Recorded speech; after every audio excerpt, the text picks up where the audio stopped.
Chapter 20 Recapitulation. It may be well at this point perhaps to look back on the ground which we have traversed.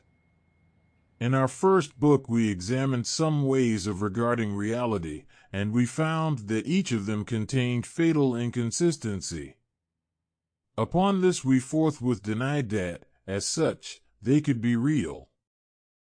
But upon reflection we perceived that our denial must rest upon positive knowledge. It can only be because we know that we venture to condemn. Reality, therefore, we are sure, has a positive character, which rejects mere appearance and is incompatible with discord. On the other hand, it cannot be a something apart, a position qualified in no way save as negative of phenomena. For that leaves phenomena still contradictory, while it contains in its essence the contradiction of a something which actually is nothing. The reality, therefore, must be one, not as excluding diversity, but as somehow including it in such a way as to transform its character. There is plainly not anything which can fall outside of the real. That must be qualified by every part of every predicate which it rejects, but it has such qualities as counterbalance one another's failings. It has a superabundance in which all partial discrepancies are resolved and remain as higher concord. And we found that this absolute is experience, because that is really what we mean when we predicate or speak of anything. It is not one-sided experience, as mere volition or mere thought, but it is a whole superior to and embracing all incomplete forms of life. This whole must be immediate like feeling, but not, like feeling, immediate at a level below distinction and relation. The absolute is immediate as holding and transcending these differences. And because it cannot contradict itself, and does not suffer a division of idea from existence, it has therefore a balance of pleasure over pain. In every sense it is perfect. Then we went on to inquire if various forms of the finite would take a place within this absolute. We insisted that nothing can be lost, and yet that everything must be made good, so as to minister to harmony. And we laid stress on the fact that the how was inexplicable. To perceive the solution in detail is not possible for our knowledge. But, on the other hand, we urged that such an explanation is not necessary. We have a general principle which seems certain. The only question is whether any form of the finite is a negative instance which serves to overthrow this principle. Is there anything which tends to show that our absolute is not possible? And, so far as we have gone, we have discovered as yet nothing. We have at present not any right to a doubt about the absolute. We have got no shred of reason for denying that it is possible. But, if it is possible, that is all we need seek for. For already we have a principle upon which it is necessary, and therefore it is certain. In the following chapters one shall still pursue the same line of argument. I shall inquire if there is anything which declines to take its place within the system of our universe.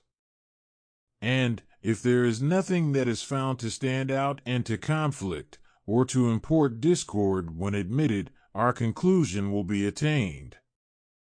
But I will first add a few remarks on the ideas of individuality and perfection. We have seen that these characters imply a negation of the discordant and discrepant, and a doubt, perhaps, may have arisen about their positive aspect. Are they positive at all? When we predicate them, do we assert or do we only deny? Can it be maintained that these ideas are negative simply? It might be urged against us that reality means barely non-appearance, and that unity is the naked denial of plurality. And in the same way, individuality might be taken as the barren absence of discord and of dissipation. Perfection, again, would but deny that we are compelled to go further, or might signify merely the failure of unrest and of pain.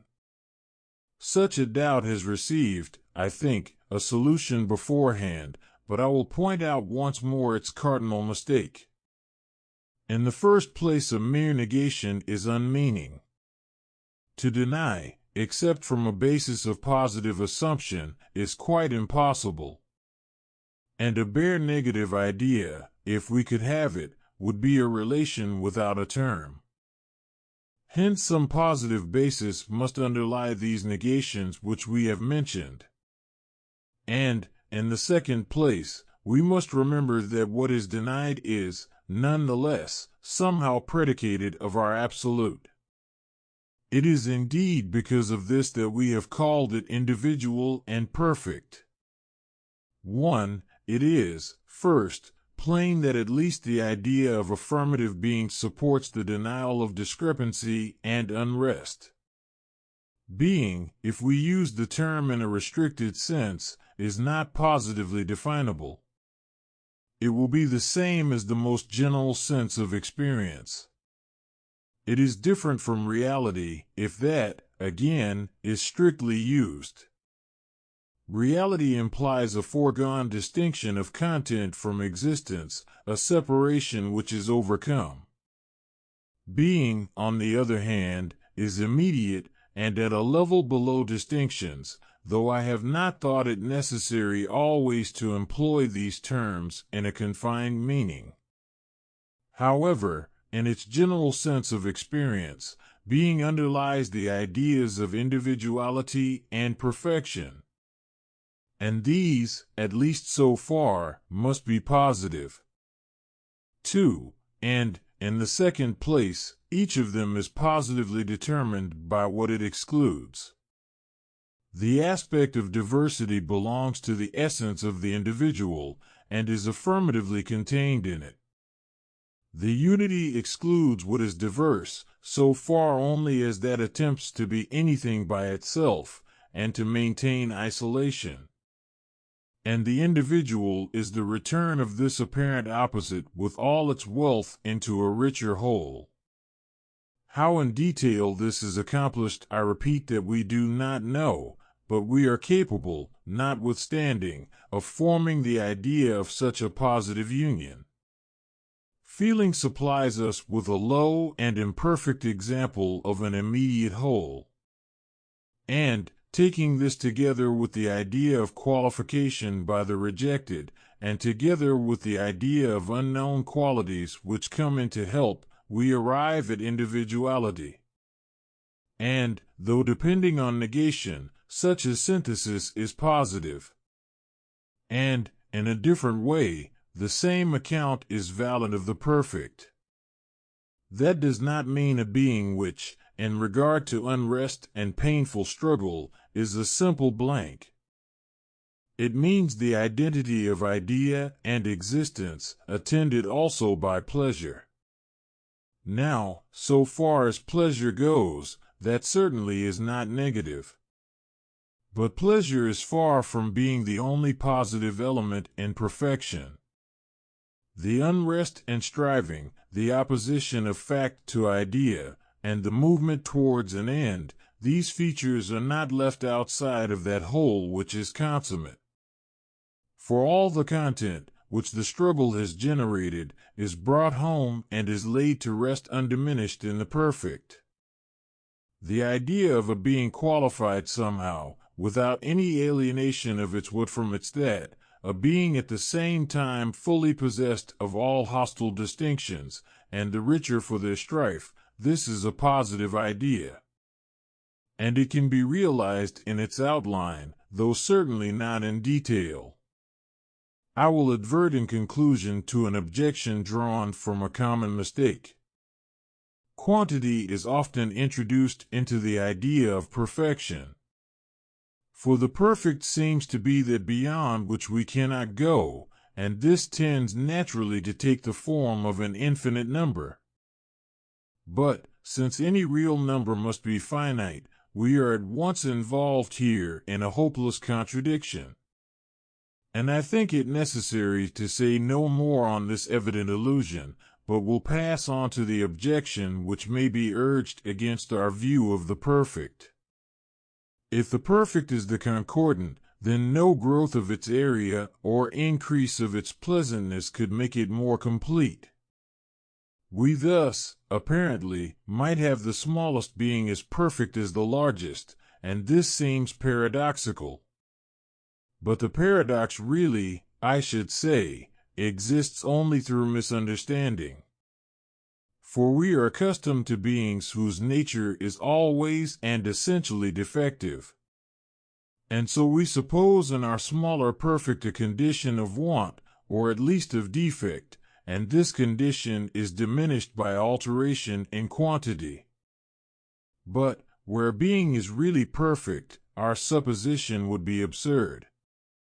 Or, again, we imagine first a creature complete in itself, and by the side of it we place a larger completion.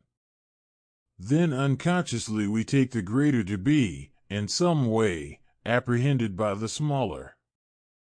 And, with this, naturally the lesser being becomes by contrast defective. But what we fail to observe is that such a being can no longer be perfect. For an idea which is not fact has been placed by us within it, and that idea at once involves a collision of elements, and by consequence also a loss of perfection. And thus a paradox has been made by our misunderstanding. We assumed completion, and then surreptitiously added a condition which destroyed it. And this, so far, was a mere error. But the error may direct our attention to a truth. It leads us to ask if two perfections, great and small, can possibly exist side by side. And we must answer in the negative. If we take perfection in its full sense, we cannot suppose two such perfect existences.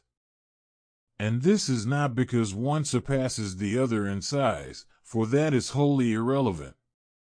It is because finite existence and perfection are incompatible. A being, short of the whole, but existing within it, is essentially related to that which is not itself. Its inmost being is, and must be, infected by the external. Within its content there are relations which do not terminate inside. And it is clear at once that, in such a case, the ideal and the real can never be at one. But their disunion is precisely what we mean by imperfection. And thus incompleteness, and unrest, and unsatisfied ideality are the lot of the finite. There is nothing which, to speak properly, is individual or perfect, except only the absolute.